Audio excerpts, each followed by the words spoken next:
This was the good life. A place of youthful energy. A community of university students called this place, Isla Vista, their home.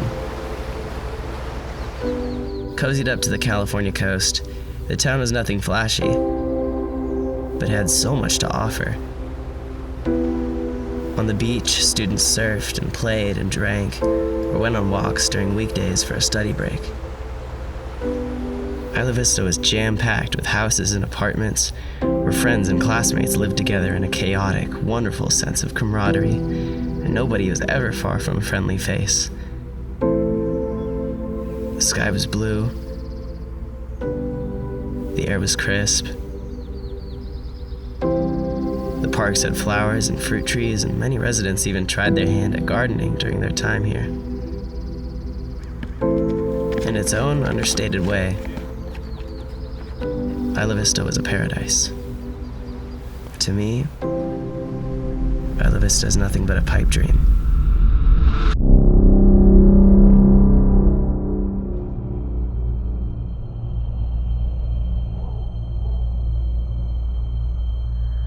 Although I've never known life different than this, I'm sure anyone who lived more than 40 years ago would call this the apocalypse.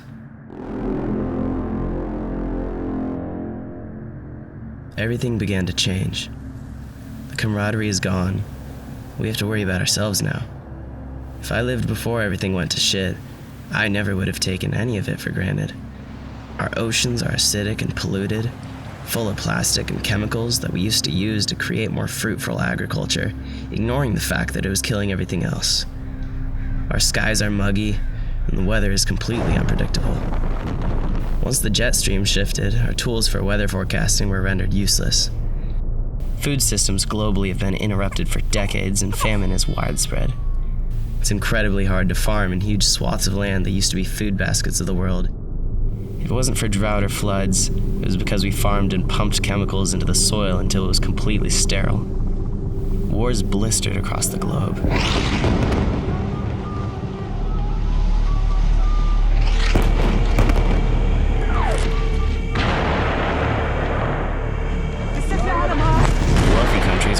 With one another for control over resources, while the poorer nations crippled under extreme weather, poverty, and resource and food scarcity. International allyship dissipated the moment the rich felt the first inklings of hunger, and the carbon dioxide, the invisible, menacing terror that we'd known about for so long. But seeing was believing, and we couldn't see it until it was too late.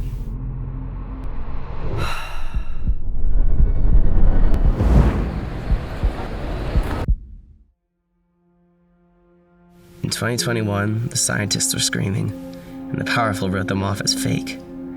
The youth were screaming, and the powerful branded them as rambunctious children. The activists are screaming, and the powerful quietly counted their dollar bills in the bliss of their ignorance as the world crumbled beneath them. They didn't listen. Democracy had failed. The public knew that climate change was coming. In fact, it was already happening, and deep in their hearts, I think the powerful knew this too. But change is scary, and change is expensive. Why change a system that kept you in power and your pockets lined? But most importantly, the earth was screaming. The cry had languished for so long, we'd stopped listening.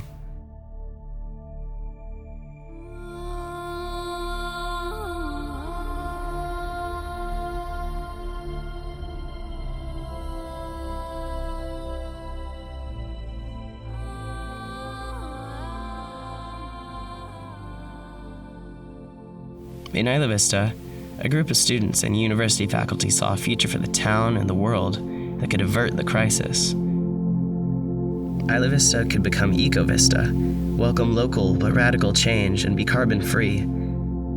Other visionaries around the globe thought similarly and saw that change needed to be focused locally but happen everywhere. They knew that sea levels were going to rise several inches. They knew ecosystems would collapse and food production chains would be interrupted. They knew our consumerist way of life was extracting everything from the planet and giving nothing but damage back. They saw how the systems of government and power that had reigned for too long were oppressing people of color and minorities. People were hurting, and the planet was hurting. We had a way out, a path that could steer around the worst of the worst, and we just never managed to change our course. Humanity plowed straight ahead and plunged itself into ruin. I fell asleep one night and had a dream. The powerful had listened. The visionaries, the activists, the youth who wanted a livable future, their voices had been heard. We realized that we already had all of the strategies and all of the technology we needed to save the planet and save ourselves. The only thing we'd been lacking was the guts to say, this way of life, it has to go. Sure, the fossil fuels and the plastic and the factory farming had to go, but we didn't feel an absence. We filled our lives with things that were so much better. Technology helped us change some things, yes. Renewable energy became the only new energy sources we installed, and the solar panels, wind turbines, and geothermal power plants helped power our homes, businesses, and electric vehicles. Energy-efficient buildings became the standard, and we found methods to repurpose decades of plastic that we'd created. But most of the solutions came from simpler things. We started eating food that was grown closer to home, and started pitching in to grow more food ourselves in our own backyards. We started helping one another, borrowing and lending and mending, instead of throwing away and buying new. We stopped giving our money to corporations that had contributed massively to carbon pollution, and fostered small businesses. We recognized the value in accepting all of our children, and created inclusive, free education for all. We voted for representatives that weren't backed by special interests and big business. We walked and biked, spent more time outdoors, and saw nature as something to treat as an equal, not a resource to be relentlessly mined. And we started caring a lot more.